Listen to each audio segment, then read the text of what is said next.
नमस्कार, आप देख रहे हैं हॉर्नबिल टीवी। हमर छत्तीसगढ़ बुलेटिन में मैं उत्पल आपका स्वागत करता हूं। मकर संक्रांति के अवसर पर शहर की ऐतिहासिक धरोहर दलपत सागर में भव्य दीपोत्सव कार्यक्रम आयोजित किया जाएगा। इसकी तैयारियों को लेकर नगर निगम द्वारा दलपत सागर क्षेत्र में लगातार सफाई अभियान चलाया जा रहा है। महापौर संजय पांडे अपनी टीम के साथ स्थल पर पहुंचे और अधिकारियों को साफ सफाई व्यवस्था निरंतर बनाए रखने के निर्देश दिए। नगर निगम द्वारा बीते 4 महीनों से दलपत सागर में विशेष सफाई अभियान का कार्य किया जा रहा है, जिसमें जलकुंभी और घास हटाने पर जोर दिया जा रहा है। स्वनिर्मित मशीन, बीट हार्वेस्टिंग मशीन और मोटर बोट की मदद से जल क्षेत्र की सफाई की जा रही है, जिससे जल की गुणवत्ता में भी सुधार हुआ है। महापौर ने बताया कि लगभग 60 से 70% सफाई का कार्य पूरा हो चुका है। 14 जनवरी को दीपोत्सव से पहले शनिवार सुबह विशेष श्रमदान अभियान और बैठक आयोजित की जाएगी। उन्होंने शहरवासियों से अपील की है कि वे एक दिया स्वच्छता के नाम जलाकर कार्यक्रम को सफल बनाएं। इसको ले जाके पूरा उतना दूर मत ले जाओ। तुम्हारा काम भी दिखेगा, उसका काम भी दिखेगा, तुम चिंता नहीं करो। और कार्ड भी छोड़ रहा है ना।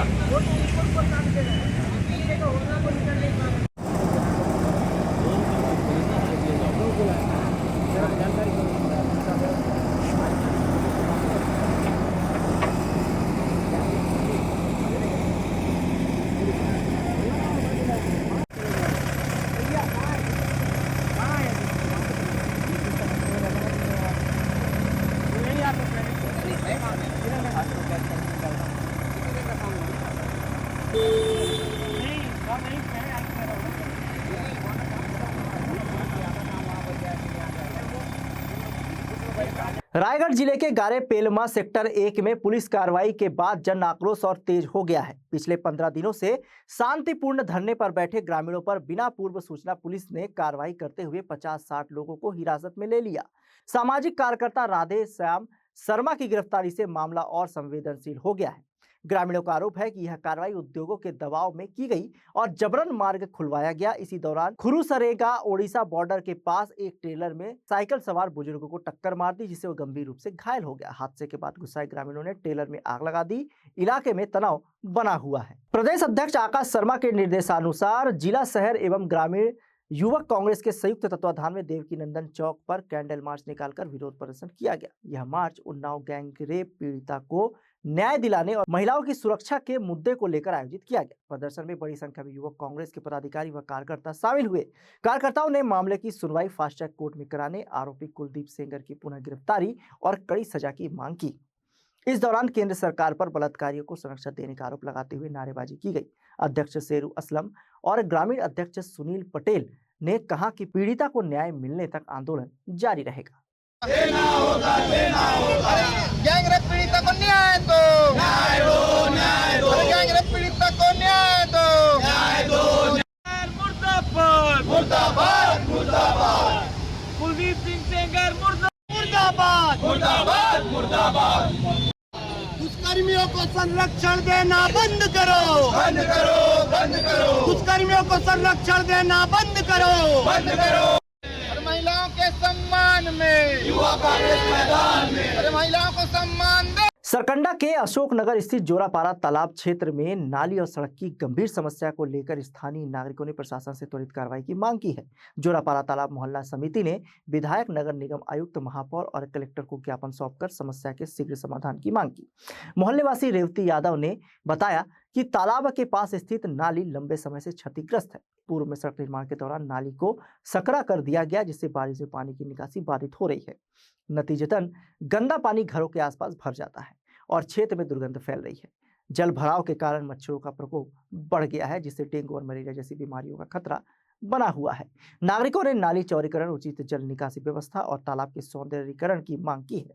समस्या का समाधान नहीं होने पर आंदोलन की चेतावनी भी दी गई है। तो कलेक्टर ऑफिस नाली की समस्या जो हमारे मोहल्ले जोरापारा तालाब किनारे में जितने भी नाली है, रोड है, सबकी समस्या को लेकर हम लोग आए हुए हैं। हम लोग इतने बार ज्ञापन दे चुके हैं कि तालाब का सौंदर्यीकरण होए और तालाब की सफाई हो।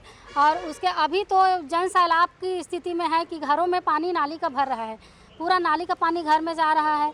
बच्चे बीमार पड़ने की स्थिति में है। हम लोग खुद आवागमन की पूरे रास्ते बंद हो चुके हैं। इसीलिए हम लोग इस तकलीफ को लेकर। बात है जहाँ पर क्या आप बता रहे हैं? जोरापारा तालाब किनारे की बात है, अशोकनगर जो बेलतरा विधानसभा में आता है। और वहीं पर तालाब जो बहुत ही प्राचीन तालाब है, ऐसा नया तालाब ही नहीं, प्राचीन तालाब है। तो बिलासपुर की धरोहर है वो, जिसकी सुरक्षा शासन की जिम्मेदारी बनती है। जनप्रतिनिधि बैठे हैं, सरकारें आ रही है जा रही हैं, सरकारें बदल रही है, लेकिन समस्या वहीं के वहीं है। जो समस्या है कल भी वही थी और आज भी वही है। पूरे बरसात का पानी को हम लोग झेल के बैठे हैं। ज़मीन का दूसरे के ज़मीन से पानी निकासी का समाधान तो कर दिए, जो परमानेंट समस्या है उसका समाधान नहीं हुआ है अभी तक। क्या बोलते अधिकारियों साहब जब इस बारे में बात की तो? अभी हम लोग सुशांत शुक्ला से भी मिल के आए हैं, जोन प्रभारी से भी मिल के आए हैं। अब तीसरी ज्ञापन हमारी कलेक्टर ऑफिस में है, कलेक्टर साहब से मिले हैं। उन्होंने हम लोग का आश्वासन दिया है कि निगम में हम बोल के उस काम को आपको जल्दी से जल्दी करवाने की कोशिश करते हैं। अगर हमारी मांग वो पूरी नहीं होती है, हमारा जो समस्या है उसका निराकरण नहीं होगा, तो हम लोग कलेक्टर का घेराव करेंगे, निगम का घेराव करेंगे और हमारे समस्या को दूर करने के लिए कैसे भी करके उनको प्रेरित करेंगे और हम आंदोलन करने के लिए हम बाध्य हैं। आपका नाम प्रीति यादव। दुर्ग में दूषित खाद्य सामग्री की लगातार मिल रही शिकायतों के बाद खाद्य एवं औषधि प्रशासन विभाग एक्शन मोड में नजर आया। विभागीय टीम ने अलग अलग स्थानों पर छापेमारी कर सैंपल लेकर जांच के लिए लैब भेजे। कार्रवाई के दौरान सुपेला के शांतिनगर स्थित एक बेकरी में गंभीर लापरवाही सामने आई। बीते 10 वर्षों से संचालित इस बेकरी में पाव रोटी, डोनट और क्रीम ब्रेड बेहद गंदे हालात में तैयार किए जा रहे थे। साफ सफाई और गुणवत्ता मानकों की अनदेखी पाई गई। खाद्य अधिकारी ने बेकरी संचालक अफजल खान अशरफी को 15 दिनों का नोटिस जारी कर व्यवस्था सुधारने की हिदायत दी है। सुधार नहीं होने पर बेकरी बंद करने की चेतावनी भी दी गई है। मैं पिछले 10-12 वर्षों से यहाँ पे बेकरी का काम कर रहा हूँ और अभी ये 1.5 साल से ये आजू बाजू वाले लोगों को थोड़ा सा तकलीफ होने लगी है। तकलीफ इस बात की है सर कि उनको बेचना है घर, न अपनी औकात है नहीं लेने की। 30-35 लाख का घर यहाँ नहीं ले सकते गली में, तो इस वजह से वो परेशान कर रहा है कि कैसे भी करो, परेशान करो इसको ताकि ये कुछ करके ले ले। ये दिक्कत है। ये तो मकान की बात आप बता रहे हैं, लेकिन आप जो निर्माण करते हैं यहाँ पे ब्रेड बनाते हैं, पाव बनाते हैं, बन बनाते हैं, तो आप समझ रहे हैं कितने अशुद्ध वातावरण माहौल में आप बना रहे हैं, किस तरह से यहाँ पे प्योरिटी होनी चाहिए उसका भी ध्यान नहीं रखा जा रहा है। इसके लिए क्या उसके लिए सर अब कोशिश कर रहा हूँ बनाना है इसको, थोड़ा सा लगा हुआ कोशिश। फिलहाल जो अभी हो रहा है जिस तरीके से 1 महीने में सर काम कराना है, जिस तरीके से अभी काम चल रहा है लोन के लिए डाला सर, हो जाएगा तो जल्दी काम चालू हो जाएगा, फिर सब सिस्टम से कर देंगे ठीक। परंतु बड़ी बात यह है कि आप तो लोगों के स्वास्थ्य के साथ खेल रहे हैं, क्योंकि गंदगी का ढेर है वहाँ पर। इस प्रकार से जो मानक मापदंड है उसके तो आप किसी भी प्रकार का ध्यान नहीं रख रहे हैं ना, उसका ध्यान रखें। काम बनेगा तो फिर सब सिस्टम से हो जाएगा। तो वैसे भी अभी 10-15 दिन में उसको क्लोज ही करने वाला है, क्लोज करके काम चालू करना है। इस जगह पे छापेमार कार्रवाई की गई और क्या क्या चीजें सैंपलिंग ली गई, कहाँ पे छापेमारी हुई? आज स्पेशली जो है बेकरी प्रोडक्ट के ऊपर हमारी छापामारी कार्रवाई चल रही है, जिसमें सबसे पहले क्रेजी बेकर्स के यहाँ से सैंपल लिए गए और उनका ऑनलाइन इंस्पेक्शन किया गया। उसके बाद सदाराम बेकरी के यहाँ भी सैंपल लिया गया है ब्रेड का और इंस्पेक्शन किया गया है। अभी वर्तमान में हम सुपेला थाना क्षेत्र में हैं, जहाँ पे एक बेकरी पर हमने रेड मारा है। तो यहाँ पर अनहाइजेनिक कंडीशन में ब्रेड का निर्माण किया जा रहा है। ब्रेड और पाव जैसे डोनट का निर्माण किया जा रहा है। तो क्योंकि कंडीशन बहुत ही ज़्यादा अनहाइजेनिक है, इसलिए प्राथमिक स्तर पर हम इसको बंद करवा रहे हैं और सैंपलिंग भी करवा रहे हैं। जो बचे हुए आइटम हैं, पेरिसेबल आइटम ही हैं, उनको सीज भी करवा रहे हैं। इनको हम 14 दिन का समय देंगे। यदि वो कुछ सुधार दिखता है इनके प्रेमाइसेस में, तो आगे लाइसेंस जारी रखना है नहीं रखना है, ये आगे निर्णय लिया जाएगा। ग्राम टाटीधार में प्रस्तावित रेत घाट और रेत भंडारण को लेकर बैगा समाज के ग्रामीणों में भारी आक्रोश देखने को मिल रहा है। इसी के विरोध में बड़ी संख्या में बैगा समाज के लोग जिला कलेक्टर कार्यालय पहुंचे और रेत घाट खोलने व भंडारण पर तत्काल रोक लगाने की मांग करते हुए ज्ञापन सौंपा। ग्रामीणों का कहना है कि जिस स्थान पर रेत घाट शुरू करने की तैयारी की जा रही है, उसके आसपास स्कूल, आंगनबाड़ी केंद्र और अस्पताल स्थित है। ऐसे में रेत घाट खुलने से भारी वाहनों की आवाजाही बढ़ेगी, जिससे बच्चों, महिलाओं और बुजुर्गों की जान को गंभीर खतरा हो सकता है। ग्रामीणों ने आरोप लगाया कि सरपंच पति और कुछ अधिकारियों की मिलीभगत से रेत घाट खोलने की कोशिश की जा रही है। ग्रामीणों का यह भी कहना है कि बाहरी व्यक्ति को रेत भंडारण की अनुमति देने के पीछे पैसों का बड़ा खेल हुआ है। आरोप है कि इस पूरे मामले में सरपंच पति की भूमिका संदिग्ध है और उन पर महिलाओं से अभद्रता करने जैसे गंभीर आरोप भी लगाए गए हैं। हमको रेत खदान नहीं चाहिए, नहीं चाहिए तो नहीं चाहिए। क्यों नहीं चाहिए? हमको नहीं चाहिए अपन गाँव में। पास में आंगनबाड़ी है, स्कूल है, लड़का रात दिन रहेंगे तरफ है। हमको रेत खदान नहीं रेत चाहिए। भंडारण नहीं चाहिए। का समस्या है? हमला चाहिए नहीं रेत खदान। पास में स्कूल है, आंगनबाड़ी है, हॉस्पिटल है, तो यहाँ हमको नहीं चाहिए रेत खदान। क्या नुकसान हो रहा है रेत घाट? वहीं से बच्चे गुजर रहे हैं। आंगनबाड़ी पास में है, रोड किनारे है। रोड किनारे है, तो हमको रेत खदान नहीं चाहिए तो नहीं चाहिए। मेरा नाम है राकेश कुमार बैगा, ग्राम पंचायत टाटीधार से हूँ जी। कल हम लोग मीडिया वाले को बुलवाए थे वहाँ, कोटा और क्या बोलते हैं खोंगसरा वाले मीडिया वाले को, तो हमने न्यूज़ दिए थे उनको, तो ऊपर नहीं डाले, तो आज हमको यहाँ आना पड़ा कलेक्टर महोदय के पास में। तो उनको अभी एप्लीकेशन आवेदन देंगे हम वहाँ। हम रेत खदान, वहाँ बाहर का आदमी आके बोल रहा है कि हमको रेत घाट चाहिए यहाँ, क्या बोलते हैं, भंडारण के लिए। वहाँ टाटीधार ठोड़ीनार के बीच में रोड किनारे में लगा है वो ज़मीन, तो हमको वहाँ गांव वाले के बिना अनुमति के वहाँ खोल दिया गया है।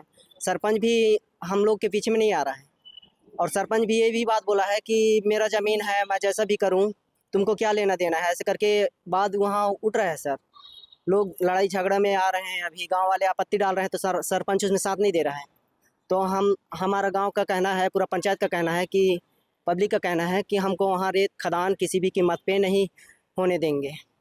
हॉस्पिटल नज़दीक में है 300 मीटर में, स्कूल भी है 300 मीटर में, आंगनबाड़ी भी है लगभग वही 300 मीटर के अंदर में। तो सर आप बताइए, ऐसे में कैसे वहाँ रेत खदान कोई डाल सकता है? गांव वाला पूरा समस्या लेके आया है अभी कलेक्टर ऑफिस में। सरपंच का मिली भगत है जी, इसमें सरपंच का मिली भगत है। समार सिंह सौता, ये संगीता सौता है। अपना नाम? मेरा नाम राकेश कुमार बैगा।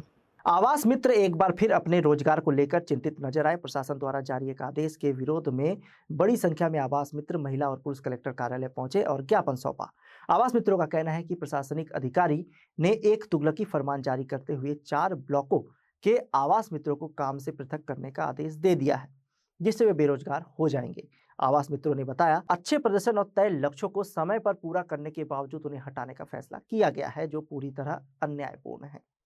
उन्होंने कहा कि प्रधानमंत्री आवास योजना के तहत उन्हें आश्वासन दिया गया था कि योजना के चलते रहने तक उनका रोजगार सुरक्षित रहेगा। इसी भरोसे के साथ आवास मित्रों ने दिन रात मेहनत कर प्रधानमंत्री के आवास सपने को साकार करने में अहम भूमिका निभाई। आवास मित्रों का दावा है कि जब प्रधानमंत्री आवास योजना का कार्य धीमी गति से चल रहा था, तब जिम्मेदारी उन्हें सौंपे जाने के बाद काम में तेजी आई और समय सीमा के भीतर आवास पूरे किए गए। बावजूद इसके प्रशंसा के बजाय अब उनका रोजगार छीना जा रहा है, जिससे उनके भविष्य पर संकट खड़ा हो गया है। कलेक्टर कार्यालय पहुंचकर आवास मित्रों ने आदेश को वापस लेने की मांग की है। इस पर जिला कलेक्टर ने उन्हें आश्वासन दिया है कि संबंधित अधिकारियों से चर्चा कर उचित निर्णय लिया जाएगा। जी बताएंगे क्या समस्या? हम लोग आवास मित्र हैं, 1 साल से कार्यरत हैं, पर अभी आदेश जारी हुआ है कि पृथक किया जाए, हमारा काम रोजगार सहायक को दे दिया जाए, ऐसा करके कलेक्टर सर का आदेश जारी हुआ है। उसी वजह से हम लोग अपनी समस्या लेके कलेक्टर सर के पास आए हैं। तो आप लोग क्या चाहते हैं? हम लोग अपना प्रोग्रेस 100% दे रहे हैं, तो हमें हमारा काम पृथक मत किया जाए। हमें कंटिन्यू, जब तक प्रधानमंत्री जी का अभी जो सपना चल रहा है आवास निर्माण का, तब तक हमें अपना काम करने दिया जाए, ताकि हमें पृथक मत किया जाए। ऐसा करके हम लोग लेकर मुलाकात हुई है सर से मुलाकात, बात करेंगे ऊपर में, ऐसा बोले हैं। कितने ब्लॉक से? पूरे ब्लॉक? 4 ब्लॉक से आए हैं। संध्या राठौर, मस्तूरी ब्लॉक। जी बताइए क्या समस्या? सर यही सर हम लोग का सबसे बड़ा जो समस्या यही है, पृथक का आदेश निकला जा रहा है 150 के बाद। चूँकि हमारा बस यही कहना था कि अगर आपने संशोधित जो विज्ञापन निकाला 150 का जिक्र किया, उसके बाद जिक्र किया गया था कि आवास मित्र अन्य आवास मित्र करेंगे, तो वहाँ जो है सिस्टम ये किया कि भाई जो आवास मित्र जो है कंटिन्यू उसी से कराया जाए। फिर एकाएक ये आदेश क्यों कि उनको पृथक किया जाए? दूसरी बात, रायपुर जिले में भी ऐसा हुआ है। रायपुर जिला में जब पृथक करने की बात किया गया, तो वहाँ ज्ञापन देने के बाद वहाँ जो है सीओ साहब ने इस बात को पुनः संज्ञान में लेते हुए वापस कर लिया कि बात सही है, जब कोई रोजगार में है और एक व्यक्ति जो पहले से रोजगार में है तो उनको रोजगार देने की जरूरत नहीं है भाई। बेरोजगारी के लिए जो आवास मित्र का गठन किया गया था, उनको नियुक्ति दिया गया था, तो उन्हीं से करवाया जाए। तो बिलासपुर में क्यों नहीं? क्योंकि छत्तीसगढ़ में अगर आवास के मामले में देखा जाए तो बिलासपुर हमेशा टॉप में रहा है पूरे छत्तीसगढ़ में, और पहला पृथक्करण का आदेश जो है बिलासपुर वाले के ऊपर गिर रहा है। जिला पंचायत सीओ से मुलाकात किया? अभी हम जिला पंचायत सीओ से हम लोग का मुलाकात नहीं हुआ। कलेक्टर साहब जो है ऐसा आश्वासन दिया है कि उनसे मैं डिस्कस करूंगा, चर्चा करूंगा। क्योंकि हमारा आज कुछ भी हो, सीओ साहब से जो है मुलाकात करने बगैर हम यहाँ से जाने वाले नहीं है।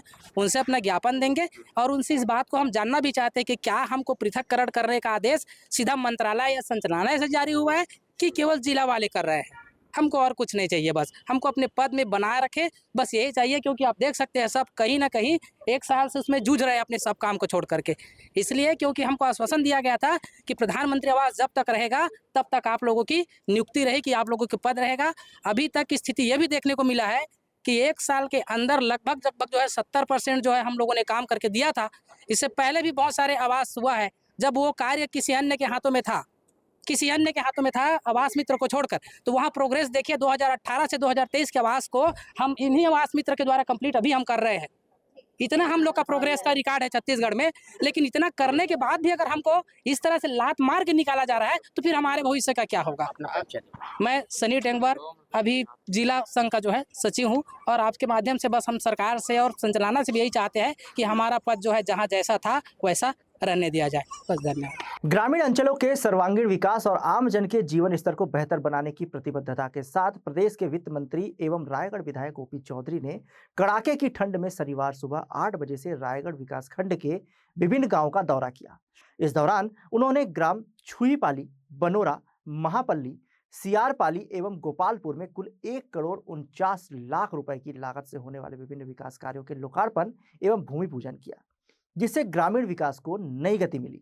कार्यक्रम को संबोधित करते हुए वित्त मंत्री चौधरी ने कहा कि मुख्यमंत्री विष्णुदेव साय के दूरदर्शी और जनहितकारी नेतृत्व में छत्तीसगढ़ सरकार गांव, गरीब, किसान और महिलाओं के सशक्तिकरण को सर्वोच्च प्राथमिकता दे रही है। उन्होंने कहा कि किसानों को लंबित धान बोनस का भुगतान, धान खरीदी की सीमा और समर्थन मूल्य में बढ़ोतरी, महिलाओं के लिए महतारी वंदन योजना, गरीबों के लिए प्रधानमंत्री आवास तथा गांव में सड़क, स्कूल और सामुदायिक भवन जैसे बुनियादी ढांचे के निर्माण को तेजी से आगे बढ़ाया जा रहा है। वित्त मंत्री ने कहा कि सरकार का उद्देश्य केवल योजनाएं बनाना नहीं, बल्कि उन्हें ईमानदारी और पारदर्शिता के साथ जमीन पर उतारना है, ताकि आम जनता के जीवन में ठोस बदलाव आए। इस अवसर पर उन्होंने गांव में अन्य विकास कार्यों के लिए 10 लाख रुपए देने की घोषणा भी की। साथ ही सरपंच, सचिव और ग्रामीणों से निर्माण कार्यों की गुणवत्ता पर विशेष ध्यान देने की अपील की। आप सोचिए 1,32,00,000 इन 2 सालों में हमने केवल दीदियों के खाते में केवल महापल्ली ग्राम पंचायत में देने का काम किया है, और 5 साल में आराम से कितना हो जाएगा? 3 करोड़ को पार कर जाएगा। 3 करोड़ 4 करोड़ रुपया केवल दीदियों के खाते में केवल महापल्ली में आएगा। और जब तक भारतीय 5 साल से कांग्रेस रोक कर रखी थी, केवल सियारपाली ग्राम पंचायत में 89 गरीबों के आवास बनाने के लिए पैसा स्वीकृत हो चुका है, और केवल सियारपाली पंचायत में 1,27,00,000 रुपए हम लोग भेज चुके हैं। 1,27,00,000। और विकास कामों में स्वीकृत करने में सियारपाली के लिए थोड़ा विलंब हुआ, उसके लिए मैं सियारपाली पंचायत वालों से क्षमा प्रार्थी हूँ कि 2 साल में पहला काम यहाँ पे आया है। आज के बुलेटिन में बस इतना ही। मुझे दीजिए इजाजत। देखते रहिए हॉर्नबिल टीवी।